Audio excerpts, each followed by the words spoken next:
Wacana dibukanya opsi pilot Garuda Indonesia oleh BUMN ditolak oleh sejumlah pihak. Selain itu, opsi pilot maskapai berkode emiten GIAA ini dinilai kental dengan kepentingan politik.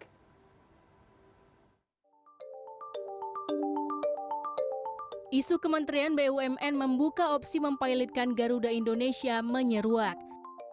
Menanggapi hal ini, Serikat Karyawan Garuda Indonesia atau Sekarga menolak rencana Kementerian BUMN terhadap opsi pilot Garuda Indonesia dan mengganti dengan maskapai Pelita Air Service. Ketua Harian Serikat Karyawan Garuda Indonesia, Tommy Tampati, menyatakan, jika dilihat dari sisi bisnis, Garuda Indonesia saat ini tertekan oleh pandemi COVID-19 dan beban keuangan masa lalu. Wacana pembubaran Garuda Indonesia dengan dilimpahkan ke Pelita Air Service sangat tidak tepat.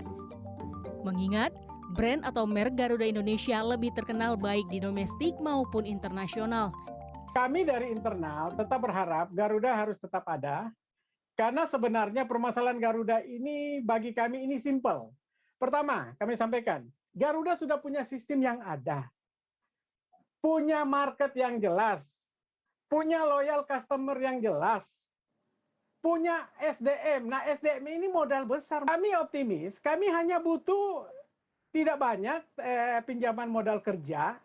Ke depan kita olah captive market yang ada dan tata kelolanya itu benar-benar harus GCG, ya.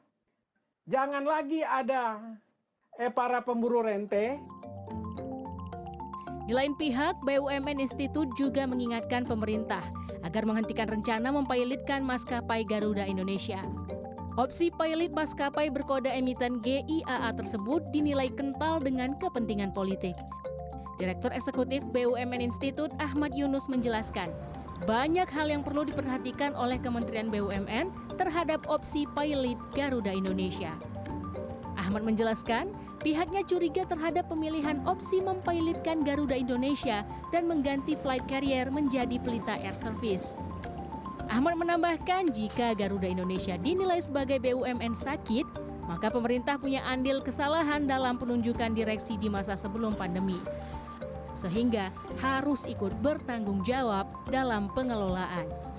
Saya melihat ada kekuatan besar yang ingin mengacak-acak Garuda, karena di BUMN termasuk Garuda, politisasi ini kental. Di mana gelandangan-gelandangan politik itu ada di dalam BUMN. Dan ini menjadi concern kita bersama, sehingga profesionalisme BUMN harus dikembalikan. Sementara itu, Menteri BUMN Erick Thohir membantah kabar bahwa Pelita Air Service akan mengambil alih rute penerbangan domestik Garuda Indonesia. Kabar ini mencuat setelah Kementerian BUMN dan Pertamina menetapkan Albert Burhan yang sebelumnya menjabat di Garuda sebagai Direktur Utama Pelita Air Service. Awal saya meminta Garuda untuk kembali fokus kepada domestic market. Sebelum COVID, 78% itu lokal turis, 22% asing, 1.400 triliun lokal turis, 22% turis asing itu kurang lebih 350 triliun. Jadi marketnya sangat besar. Jadi kalau Garuda itu fokus ke domestik, saya yakin akan kembali sehat, tapi perlu waktu yang cukup lama. Menurut Erick, saat ini Garuda perlu fokus melayani rute domestik agar kembali sehat. Sementara Pelita Air Service diharapkan lebih berkembang lagi dengan cara melayani penerbangan rute domestik karena pasarnya masih cukup besar.